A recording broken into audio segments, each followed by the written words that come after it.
I am Sunil Kumar Misra from AMPS by Bisma Education. Good morning. We will now read lesson 1 motion. About stationary objects are in motion. A tree is fixed at a place, so we say that it is stationary. Similarly, a house, a school, a factory, electric poles and telephone poles are all stationary object. स्थिर वस्तु या विरामा स्थित में जो वस्तुएं हैं उनका ये उदाहरण है, जैसे घर, स्कूल, टेलीफोन के खंभे, बिजली के खंभे जो स्टेशनरी पोजीशन या विरामावस्था में माने जाते हैं। All stationary objects which remains fixed at a place. जितने भी स्टेशनरी ऑब्जेक्ट हैं वो एक स्थान पर स्थिर होते हैं, मतलब रुके रहते हैं। On the other hand, a man, animals, birds, cars, buses, trains, ships and aeroplane etc. do not remain stationary all the time. They can move from one place to another. For example, a man moves when he walks along a road, a bird moves when it flies in the sky, and a fish moves when it swims in water. इसी प्रकार से दूसरे उदाहरण हैं गति के या motion के, जैसे कार है, जानवर है, चिड़िया है, आदमी है, ट्रेन है, पानी की जहाज है, हवाई जहाज है। ये हमेशा स्टेशनरी नहीं रहते हैं। जब ये चलते हैं, मोशन में होते हैं, तो हम इनको कहते हैं कि ये मोशन पोजीशन में है या गति की अवस्था में है। और they can move from one place to another, वे एक स्थान से दूसरे स्थान को जाते हैं। Now will we differentiate between motion and stationary object. A common characteristics of all the moving bodies is that they changes their position with time. अर्थात एक सामान्य चरित्र होता है या गुण होते हैं किसी भी चलती हुई वस्तु के कि वो अपनी स्थिति में समय के साथ परिवर्तन करता है। Another, a body is said to be motion or moving when its position changes continuously with respect to stationary object taken as a reference point.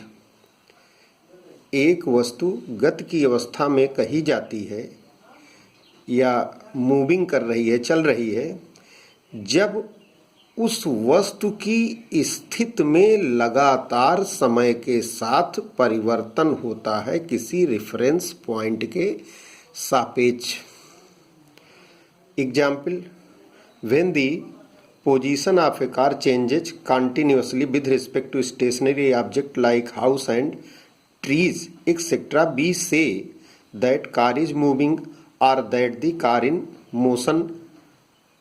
अगर कोई कार हमारे घर से चलती है और लगातार मोशन में है, गति की अवस्था में है, तो वो लगातार उसकी स्थिति में समय के साथ परिवर्तन होता रहेगा।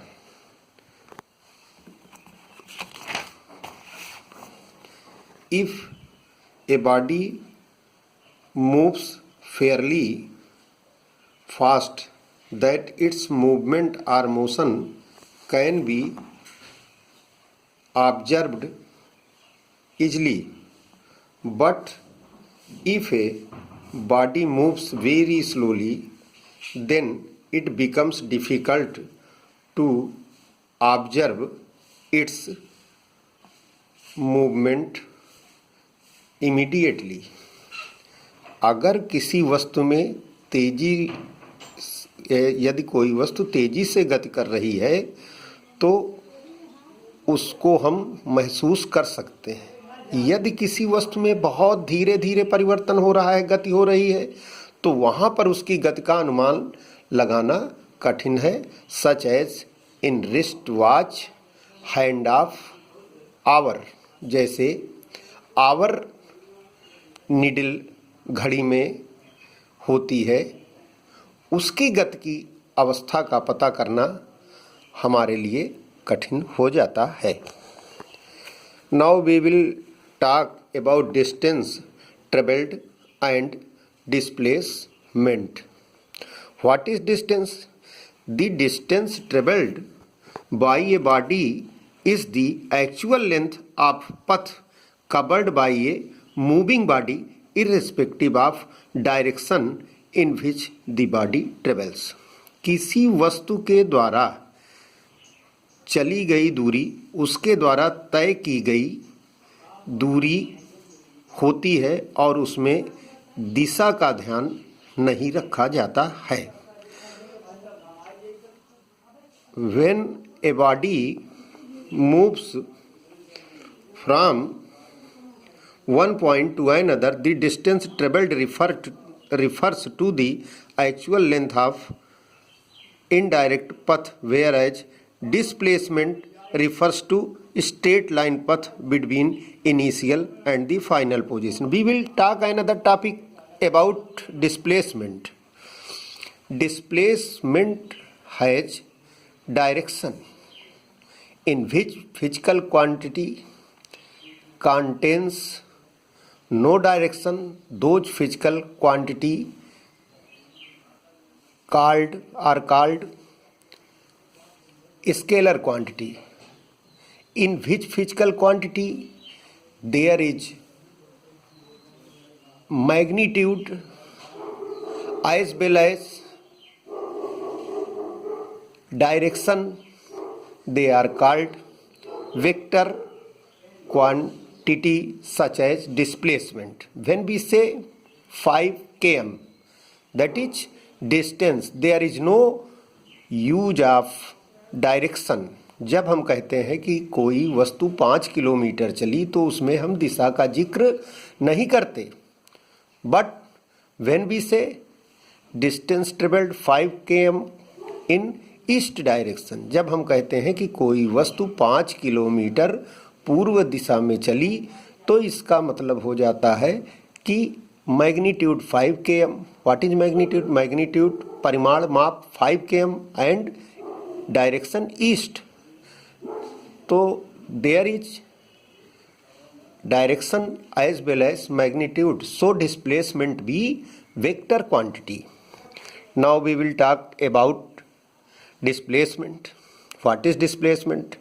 Displacement is the shortest distance between initial position and final position or straight line distance between initial position and final position। इस प्रकार से हम डिस्प्लेसमेंट को कह सकते हैं कि इनिशियल पोजीशन मीन्स प्रारंभिक स्थिति, जहाँ से we will begins our journey, जहाँ से हम अपनी यात्रा की शुरुआत करते हैं वो प्रारंभिक स्थिति है, और जहाँ पर अंत होता है एट द एंड पॉइंट उसको हम फाइनल पोजीशन या अंतिम स्थिति कहते हैं।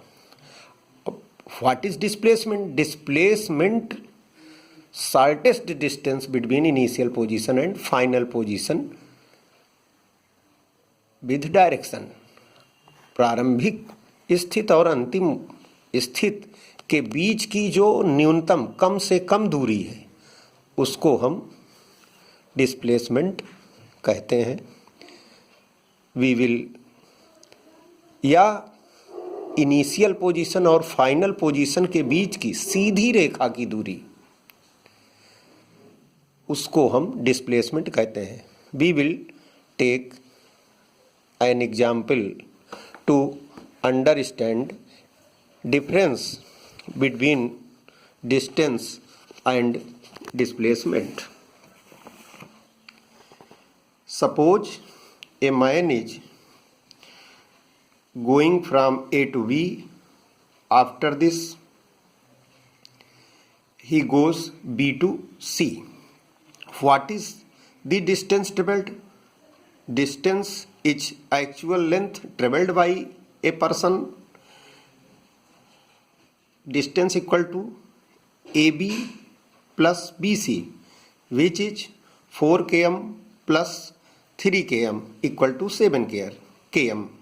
So there is distance B 7 km. Or what will be displacement? Displacement initial position. A is initial position and C is final position. So shortest distance between initial position A and final position C, V AC, which is equal to 5 km. So we will say displacement is less than distance AC. Direction will be used.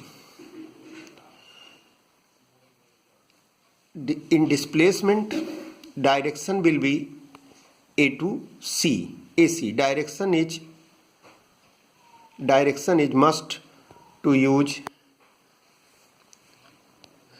इस प्रकार से हम कह सकते हैं कि कोई व्यक्ति है जो A से B तक जाता है और इसके द्वारा चली गई दूरी 4 km होती है। उसके बाद B से C पर जाता है जिसके द्वारा चली गई दूरी 3 किलोमीटर होती है। तो AB plus BC distance equal to AB plus BC equal to 4 plus 3 equal to 7 km.